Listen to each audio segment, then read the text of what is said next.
No, actually.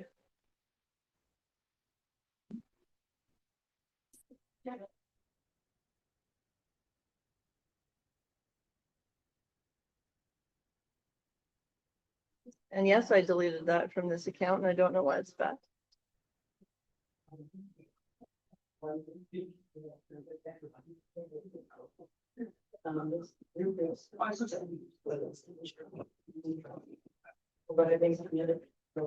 That's.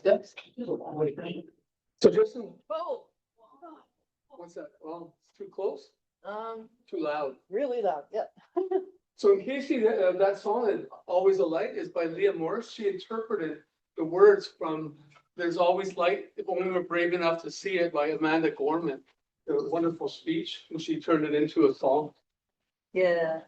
Test. Good. Even so.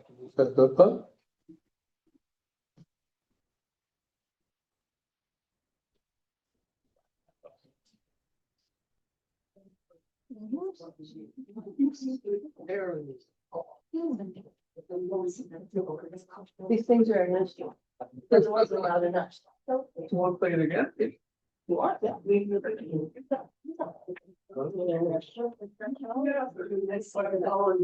Is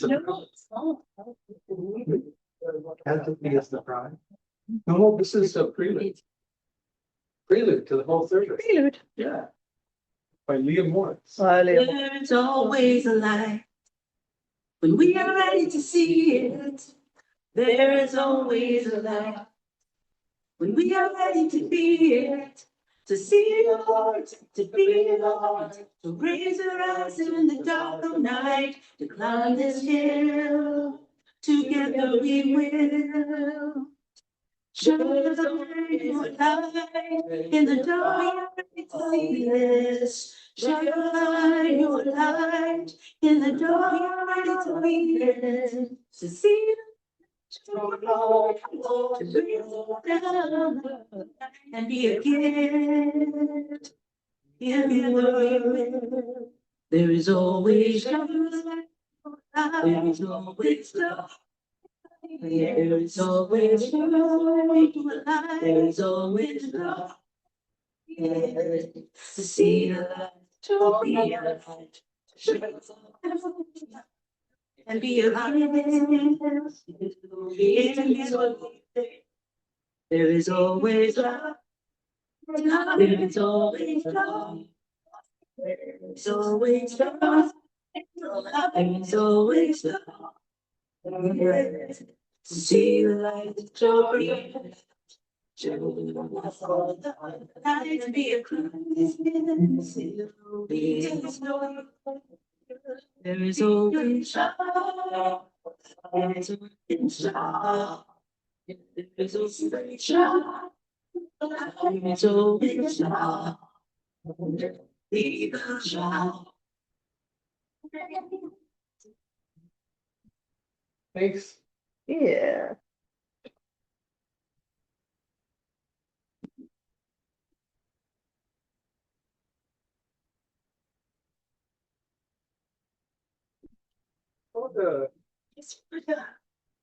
Hello, everyone. I'm Wanda Harsma. I'm secretary on the board of directors, and I'm here to welcome all of you to our May 4th service. I'm gonna get my PowerPoint here. We are a welcoming community to people of all identities, including races, ethnicities, gender identities, sexualities, abilities, and economic backgrounds. We value diversity and believe it strengthens us in our community. We invite you to bring your whole self here. And we have a few announcements.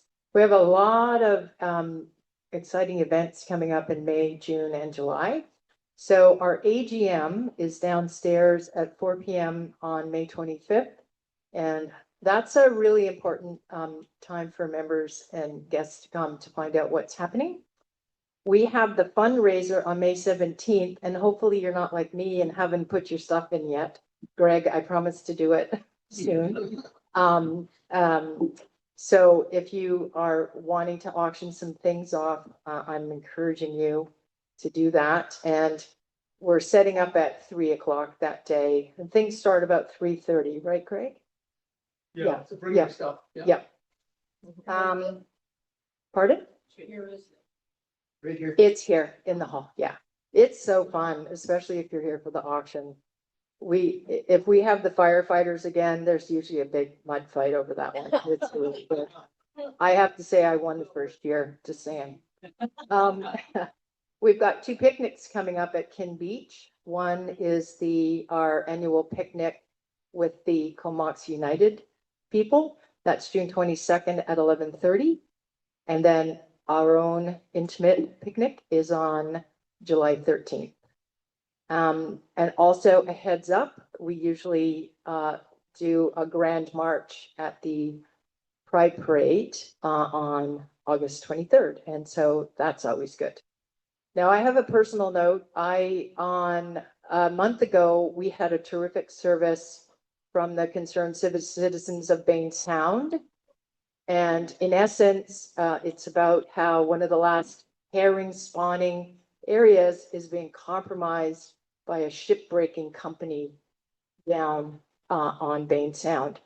And I wrote all these letters and then thought they didn't need stamps, but they actually do. And so a whole bunch of people sent the letters and didn't put addresses on. So the letters went nowhere. So I'm just inviting some people here. If you signed letters and didn't get them returned and you want to do them again, I have again brought more letters and I will be at the back and I've got my pens and I have stamps. And I was over the moon to see that Blue Rodeo has a stamp. So if you want a Blue Rodeo stamp, you're gonna have to come and get some letters, okay? Unfortunately, Alan and I can't stay for the potluck, but I'll hang out for about 15 minutes if you want to come. It's the same letter, but I've addressed it to 4 different politicians in BC. So just come and chat with me. If I run out, which is awesome, and you still want to send them, talk to me and I'll make arrangements, to get some for you. And I think that's it. All right. And now our land acknowledgement, I'm turning over to our lovely coordinator. Hi, I'm Greg, and we're gonna sing a land acknowledgement this time instead of reading one. So you might know this song. If not, you're gonna help lead this, right? Humbly. I practiced today, Greg. All right. I'll get the picture, her. So how many people know this one? You know it? Okay. One. Humbly we walk here, humbly we sing, humbly we bless this ground. Humbly we walk here, humbly we sing here, humbly we bless this ground. Humbly never in the ocean of darkness now. Humbly have your gratitude. Never in the ocean to walk this ground. Humbly we walk this ground. The Spirit of the Savior in our hearts. Humbly we walk this ground. With the Spirit of the Savior in our hearts. Get the top one again. Humbly we walk. Humbly we sing here. Humbly we bless this ground. Humbly we walk here, humbly we sing here, humbly we bless this ground.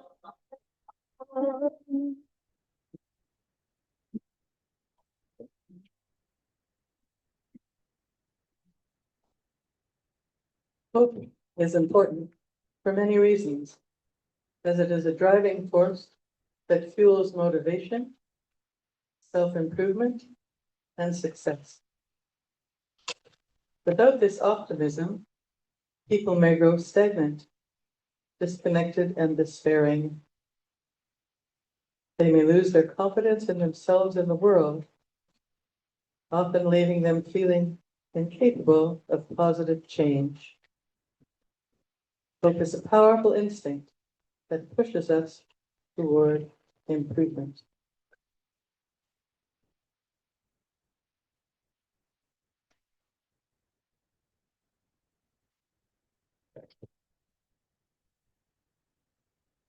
So before I get started, just a reminder, if you have your cell phone, you can put it on airplane mode, or also if you ever find it's not loud enough, just give us a sign like, ooh, ooh, ooh. And when I rehearsed this, I made a recording of a rehearsal I did of these slides, and I'll send you the link if you want it for later. But when I did it rehearsing, it was only 15 minutes, and I have 25. But I think when I'm nervous, I talk faster. It's like drummers, when we're nervous, we drum faster. Try not to. You got to watch the leader's foot. So finding hope in a troubled world, that's the topic of today. So what inspired me to want to do this, to share this with you, was going to Elliott in Washington. And every summer we go there for a retreat. It's a conference center. It's wonderful. And there's a link on the slide. And we also go in the winter. And the winter one this year was, it's like 4 or 5 days. I think 4 days of a speaker. And it was like 2 hours every morning. And then we break off into discussion groups for 2 hours, I think, something like that. An hour and a half, maybe. Anyway, it was wonderful. It was all around solutions-based journalism, bringing hope, evidence-based hope. And it inspired me to look at things differently. I noticed it really changed the way I look at the world and the way I just talk with people. So that's Ellen. That's Ellen. I'm terrible with names. Kelsey. So the practice of evidence-based hope, it empowered me to try to find hope in the troubled world, also gave me the ability to notice and push back on people and media. Because sometimes people, they just want to amplify the negative stories. It's like they have PTSD and they're kind of wanting to get rid of that. And so they're giving me PTSD by talking like all the negative of what you hear in the US and about climate and all that. So it gave me some techniques of pushing back on that. One thing my Liz mentioned to me is like, what's that? It's a practice when people do, what do you call that? Improv. Like when someone says something, says, and, so when someone says something really negative, maybe you can say, well, and what's being done to solve that? What's your call to action? That kind of thing. So it empowered me to push back on that kind of stuff. And in her talk, we shared stories of solutions, inspiring and hopeful messages. And we were challenged to always think of what brings you hope, but also think about stories of solutions that worked well in your past, things that you were witness to share. And that was very powerful to make me think of that. So a lot of the slides I've been showing is stuff that I thought of during that week. The next slide, negativity. I got to talk a bit about negativity. So there's so much negativity in the news and social media. It's always often been that way. Like they say, they say, if it bleeds, it leads, right? And a lot of media is just like, they want to push your buttons because they get more clicks and they want to make you mad or angry, but they don't tell you what's your call to action. Right, so it leaves you with this anger and frustration, but at a loss of what to do. I noticed that even the comedy shows we watch, like we watch Colbert and a whole bunch of others left-wing kind of comedy shows from the US, and I noticed it on there too. It's pushing a lot of negative in a funny way, but it's still amplifying the negative. Very rarely do they discuss root causes or solutions. So in a study of 50,000 people, I'll just read this real quick, from 48 countries, they found people who believe climate change is unstoppable were less likely to engage in personal behaviors or to support policies that address climate change, kind of like paralysis. So if you have seen Michael Dow's website, Doom, No Gloom, it kind of resonates about that. Like being informed and knowing, and like I find that was kind of gloomy though, even that website. Dan Bai shared a lot of things with me that are actions that they're doing locally that are more some positive stuff happening. So so that was the what actions can we do within your family, your community, and to reduce harms? That's some of the thoughts that trying to stimulate into people with people. So another study of over 300,000 stories on climate change, like they did a huge Google study of all the stories that you can get your hands on, and only 0.5% mentioned solutions. So it was all like pushing and amplifying the negative. And in Ellen's presentation, she had many examples of this problem in media. And that's why this new media thing is starting to bubble up, is solutions-based journalism.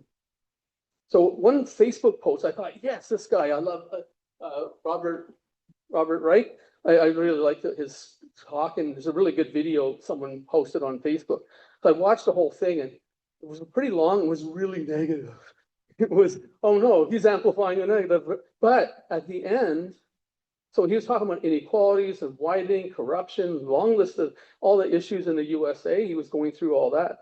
And at the end, I thought, oh, he started talking about hope. That's why I mentioned on this slide. He said, my hope is Americans seeing and responding to this reality. Oligarchs running and ruining the country. We don't abide aristocracy. We were founded in revolt against unaccountable power and wealth. We will not tolerate this. There will be a backlash. We will respond by helping our communities and protecting the most vulnerable. So that was kind of his call to action. Big money out of politics, higher taxes on the wealthy. But a lot of those actions, I don't feel I can contribute. So it still left me feeling sort of helpless, hopeless. So the next slide,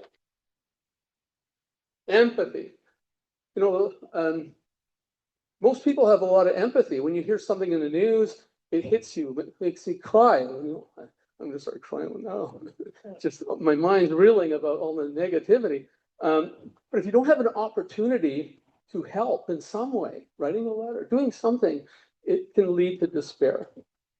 So there's a scenario that I heard about. I couldn't find any actual data on it, but there's a lot of links about when technology first is encountered by a remote tribe. One story, you may have heard this story. They showed these villagers video, and it just so happened what was on television was the Katrina disaster.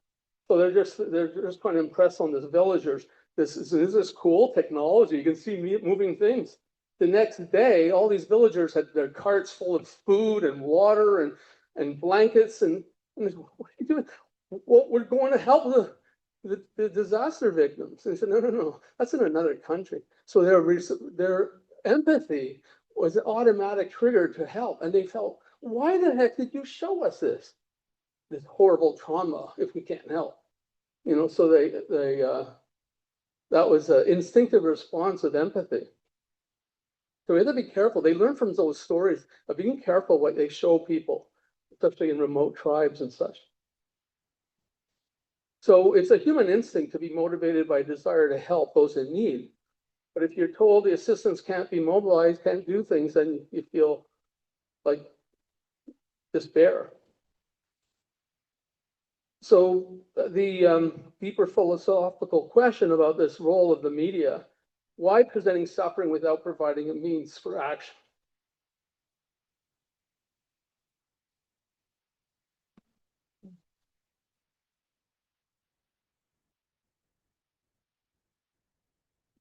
Yes. I can't even think about it. 9/11, so many people got traumatized by that, watching it over and over, and they couldn't do anything. You know, it's when I was researching this, it's the most studied psychological thing ever, because they found people watching this PTSD.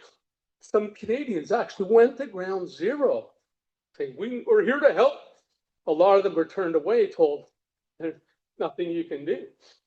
So you have to be careful what you consume. And sometimes I fall in that trap. I consume war movies, but a lot of that's trying to understand like what's happened in Vietnam and so on. But I realize it does impact me. So I want to get to the positive slide soon. So that heightened emotional reactions, anxiety, fear, long-term psychological impacts. And I know when I talk to my brother on the phone, sometimes he goes real dark and really negative, and I have to push back on him and say, I can't handle this today. You know, like we got to talk about something else. Don't like, especially don't run today. So one of the things you hear is you are what you eat, right? So if you are consuming, I fell into this one weekend when Liz was away. I was consuming war movies and a video game I was playing. It was a very realistic war game. And I got PTSD at the end of that weekend. Like I felt like really traumatized. I'm sure glad I never had to be in war. So I've stopped video games. I'm trying to stop violent movies and TV, and I'm trying to avoid the negative news. That's difficult. So we need an outlet for our anger and frustration. Drumming helps me a lot. That's saved me as a teenager. You know, just the idea of hitting stuff. That's also ADHD. Works with both. Let's talk about calls to action and who's helping. And that idea of saying when someone is sharing negativity and being really downer and say, yeah, but yes, but what can we do? Like, who's helping? Like, push back on that if it hurts you. One thing I love is this guy, Fred Rogers. And like one of the quotes he said was, look for the helpers. But it was a quote by Fred Rogers when he was a boy. He was really impacted by the news that his parents were watching. It was a lot of, although you no, I think he's older than that.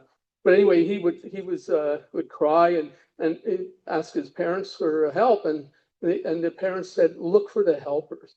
Always find people who are helping. So where to find hope? Next slide. So this is an interesting emotional wheel. And I don't know if I showed this at a men's group, but it's interesting different feelings. And if you look where hope is, it's under positivity. Right. So if there's some sort of positive things happening that you can consume and be part of, that is very helpful, very hopeful. So it's like interest, empowerment, inspiration, empathy, gratitude, and hope. It's all around positivity. So next slide, there's a big shift happening in the States, especially because they really need it, is on having balanced journalism and balance between yes, talk about the problem. You're not going to be an ostrich in your head in the ground, but you don't need to hear all the negative of the world. I don't think we're meant to handle that. So there's all these different, I provide links on our website later, and also maybe in the next newsletter of all these hope-based or solutions-based journalism. And one of them I'll talk about in more detail. So the next slide. So a little bit of a look back on my life. I grew up in Montreal, and the Lachine Canal was horrible. It was full of lampreys. It was all polluted from all the industries in Montreal. That was their dumping ground, right? And at one point, I knew the engineer was working on this project. They cleaned up the Lachine Canal, and now people are on gondolas and condos line the shores of that. And there's fish in the canal, and it's just a wonderful spot now. But their solution was they had to line it with rubber and then pour concrete to cover it because the toxic earth, it was so bad they couldn't stir it up. But at least they did clean it up, made it better. The other thing is the Great Lakes. Back in the day too, the Great Lakes were nasty, especially we say the Americans did the most, but not necessarily. But there was a lot of plants on the US side that were dumping toxins into the Great Lakes. And there's been a big rebound when that's slowed down. I don't think it's stopped completely, but And the ozone crisis, we've seen a lot of benefits in our lifetime of when the world globally finds a problem, they can act and make a big change really quickly. And we're seeing a rewilding in BC waters. Like we're seeing all these whales. There's more whales in the last few years than ever in the last like 20. So, and the starfish are coming back. So that's a picture of the ozone hole. So it's not perfect. It was really bad, and then it's gotten better. I heard a story that Australia's ozone hole is getting better too. It's so there's a Lachine Canal before and after. What a difference. Okay, next slide. So in Ellen's presentation, she had a lot of examples like this, especially, well, they're all US based. Like this one example of a hydroelectric dam that was taken down and they rewilded it. And they were amazed that in 1 year, salmon were coming up the river that hadn't been there in years. So it was amazing how quick nature can rebound. So there's the Duncan Housing Project and Colorado Housing Project. That was a huge success story of housing the houseless. And the cost savings that was amazing. The ripple effect of the not just money, but saving people's lives and their futures. So she gave many examples of positive changes, electric freighters, cruise ships that are running on electric. There's one that came into Vancouver. And I've seen in my career, mining industry, especially Canada, they're changing all their underground vehicles to electric because of safety and less maintenance. And I've seen some of these ships that are using sails, massive sails, to help reduce the amount of diesel fuel that they use. So what else? Oh, some other example she mentioned was the exponential growth in mass transit systems in the world, not in the USA or Canada, but train systems. It's amazing the exponential growth of train systems in Europe and other countries. And huge rise in plant-based foods, secondhand clothing usage, and protections, like permanent protections on ocean habitat. The removal of hydro dams, that mentioned that one, and housing. Next slide. Okay, so David Suzuki, I saved him if I had extra time. Because something that Norm mentioned to me about David Suzuki. So I researched that a little bit. I got some more detail on him. So how we're doing for time, I probably could do it. Let's hear it. Yeah, I think I'm doing okay. You're doing good. Okay, you know David Suzuki, right? So there's a link there if you want to learn more. But Norm mentioned to me that some people in media were attacking David Suzuki, saying, "Why are you always doom and gloom about the environment?" I was like, "You're really depressing." And he said, and supposedly I couldn't find that quote that you mentioned. Well, the quote that Norm mentioned was that, well, if you go to a doctor, you don't want him to say, just tell me the good news, right? You want to know the truth. But my answer to Norm was, yeah, but if I go to a doctor, I also want to know how he can prevent the problems and what can I do at home to make things better, not just drugs and surgery. So I want to know proactive steps and preventative steps. And so when I researched this on David Suzuki, I was quite happy to find out what his point of view is. It's his strategies to counteract pessimistic accusations. So he emphasizes scientific evidence, of course, not merely being pessimistic, but realistic assessments of current trends. He advocates for action and not just like he kind of dismisses people who are just saying, oh yeah, but I'm going to cut down on using plastic straws. He says it needs to be systemic change. It needs to be like importance of taking action, but on sustainability, conservation, climate change mitigation, actionable solutions, and inspire hope and motivate individuals and communities to engage in positive change. He highlights success stories. So like we talked about some of the success stories. So each of you can think about this when we do a meditation. What hopeful stories can you share? Or what brings you hope? I don't know if I mentioned about just driving by Couscousin. Every time I see that, I think that brings me hope and joy. So he talks about encouraging public engagement, framing issues of collective responsibility. He wants to give sense of agency to people so they don't feel helpless. Wants to require cooperation across societies, utilizing emotional appeal, so storytelling. It does make people emotional. Like I'm just thinking of stories of my past, I get very emotional. Connecting with audiences on a personal level, invoking empathy, motivating action rather than despair.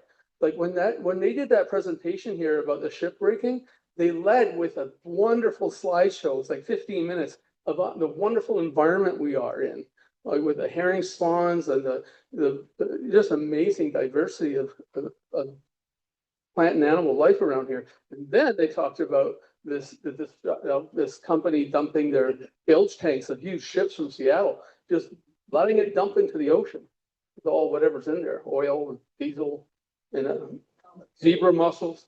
That happened in Montreal, right? The zebra mussel plague. So, utilizing emotional, acknowledging complexity, like not just oversimplify things. So like, don't flush your toilet, we'll save the world. That's that always makes me giggle when I hear people are trying to conserve water by using gray water in their toilet. You know, the fracking up in BC, how much water they take out of the hydrosphere. So that's a depressing story. But it's all online. They have to, government of BC has to publicize the use of water from fracking.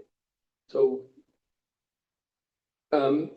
so basically to communicate urgent environmental concerns, but also to foster a sense of hope and empowerment. That's a big part of what David Suzuki shared. And okay, so the next slide. This is the one that I found really cool that she shared. It's a link where you can search these kind of journalistic stories. So it's like a special Google search to search stories that have a positive message. So I said, okay, I'm going to challenge this one. I put in Gaza. So what's positive about Gaza, right? And it came up with not that many, but it came up with 6 stories that were people trying to help. Yeah. Pretty cool site. So what brings you hope? And that's my need to know or my question. So like I mentioned, the couscousin, that's a picture up here. I can't wait when they bring down the wall. You know, we should make a big event of that. Take down that wall, you know, and we all get a little piece of the wall. Or you pay $20 in on. Yeah, there it is. So there's the herring spawn, you know, and I swam in that sperm. We call it milk, right? It's like swimming in milk. But when you get to see the herring underneath you, it's pretty cool. And then the starfish I mentioned coming back. I saw 2 sun stars out Kai Bay Reef. I haven't seen sun stars around here in years.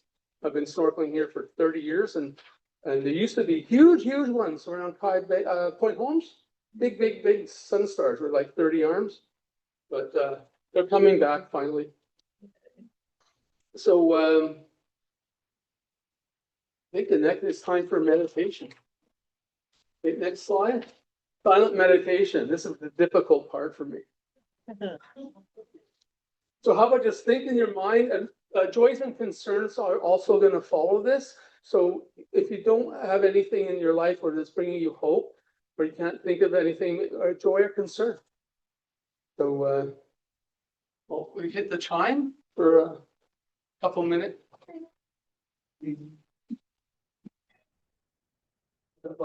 No.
You can share it with us then. Now we're on to sharing our resources. So this is, you can donate in different ways to help our congregation and the different things that we're supporting. So there's a collection baskets that are maybe passed around, and a lot of us who are members or friends set up an automatic pre-authorized debit monthly from our accounts. People also pay PayPal or e-transfer, and there's a couple things, I'm not sure if that's still current, but Transforming Our World. Yep. And First People's Cultural Council, First Voices. So we thank you for your generosity. And the next slide is about, it's not just giving with finance, it's also giving with your heart and your health. Well, not that slide, but the one on volunteering. We need volunteers for almost everything. Yeah. And next year, we're gonna need members for the Sunday service team. And we'll need more help with the fundraiser and a whole bunch of other things. Oh, for the Pride Parade, we're gonna have shared tents with we'll need people to help be at the tent to help, indicate to people what it is, a Unitarian. And what's the next slide? Is you want to share about the word of the week? Word of the week. Donna was gonna share. Who is sharing that? Donna's doing collection. Ah, There we go.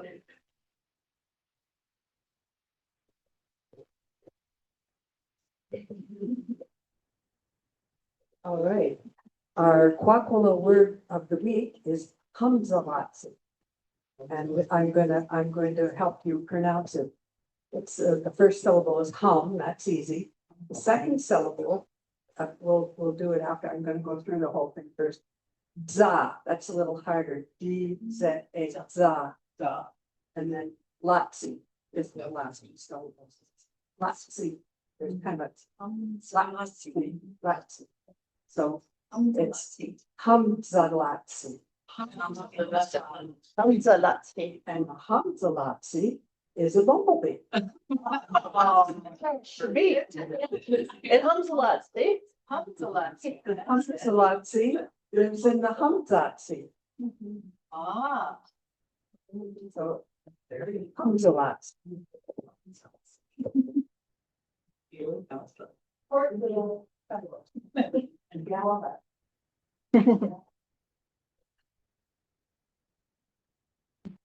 Mhm. I'll bring the mic for you. Okay, thank you. My name is Diane, and I'm very grateful that Greg asked me to support him on giving you some solutions. I've been collecting them for a couple of years, and so I'm going to ask Greg to put in a pebble for each one of these solutions, seeing as this is part of hope. The first thing is that hope is an antidote to eco-anxiety. Environmentalist David Orr defines hope as a verb with its sleeves rolled up. Here's a list of ways to roll up one's sleeves and become self-empowered against eco-anxiety and apathy. I'm skipping number one because we know the definition for it, but number two, acknowledge your difficult emotions. To start to overcome your apathy, confront the emotions that global emergency provoked in yourself. Seek earned hope and find your people. Well, here we are in this lovely circle. Foster realistic hope that change is possible. Find like-minded people who can help with this. We heard it through Greg and we saw it modeled through them today. Feed your imagination, immerse yourself in relevant, creative writings, artwork, and a time-controlled ritual setting to prevent flooding of feelings. In other words, pace yourself. Practice mindfulness. Before I read this one, I thought, well, what does that really mean? So I coincidentally saw a geologist on TV last week sitting on a sandstone rock in Scotland, saying how amazed he was that this was once the equator. So to practice mindfulness, zoom out to see our generation as part of a much bigger historical and geological picture to help overcome short-term thinking. He's getting ahead of me, but I love all these stones going in the ball. Reconnect with nature, rebuild your personal bond within a natural environment. Put your phone away. Really pay attention to the natural world around you. Find a park or waterway if where you live is void of natural settings. Following Indigenous practices, like we heard from one of our people today, find an animal, spirit, or pet, or empowering natural object which may guide you during these times. Think of being children if you're not a parent, because being with children can be a motivation to make a small life change that you can do to help build hope for the future, or help you find joy in the little things. Finally, for today only, because there are many more, but for now, all of these, by the way, were written by Elizabeth Cripps, a lecturer of moral philosophy, political theory, at the University of Edinburgh. Seek support and practice self-care. Beware of eco-anxiety affecting your mental health in ways that risk tipping you back into the very situation you're trying to escape. Give yourself permission to enjoy different core relationships and interests, to avoid becoming overwhelmed by grief over the consequences of world events, the changing of nature. Accept that one can mend only the part of the world that is within your reach. Thank you, Ray.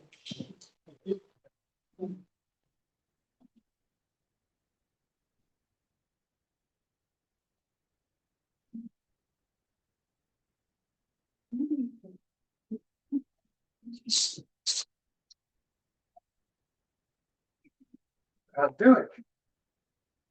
Been waiting, yeah, it's April sports, yeah, right. Song by, Melanie Moore. This was good. Put, The other, lead with love, one look from the other, and lead with love. You gotta put one foot in front of the other, and lead with love. One foot in front of the other, and lead with love. Don't give up. You're not alone. Don't give up. Give up. Keep moving on. Gotta put one foot in front of the other, and keep with love. Put in front of the other, and keep with love. You're right. computer square. Don't you Put up my head. head. Outside is there. Out is there.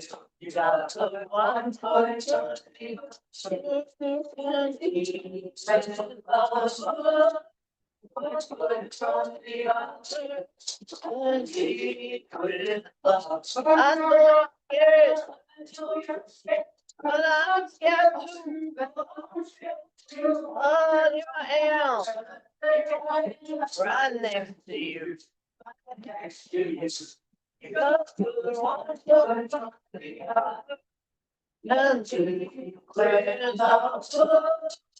One foot in front of the other, and keep with love. You gotta put one foot in front of the other, and keep with love. One foot in front of the other, and keep with love.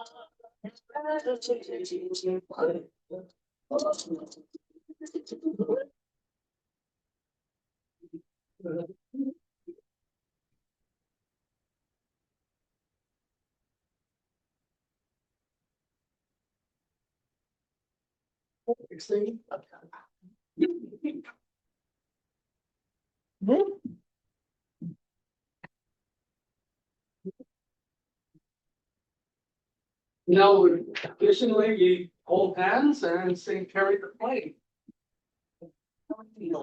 It's either. Yeah. Okay,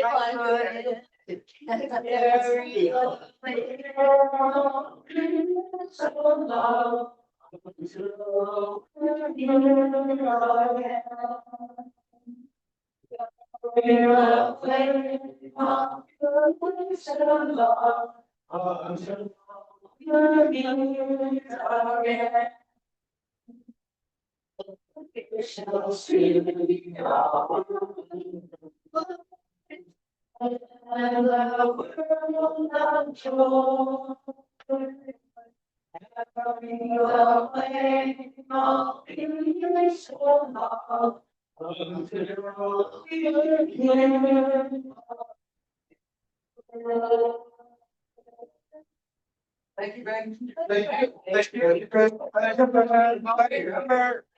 Really opened my eyes how much people face to put on the service. How about that?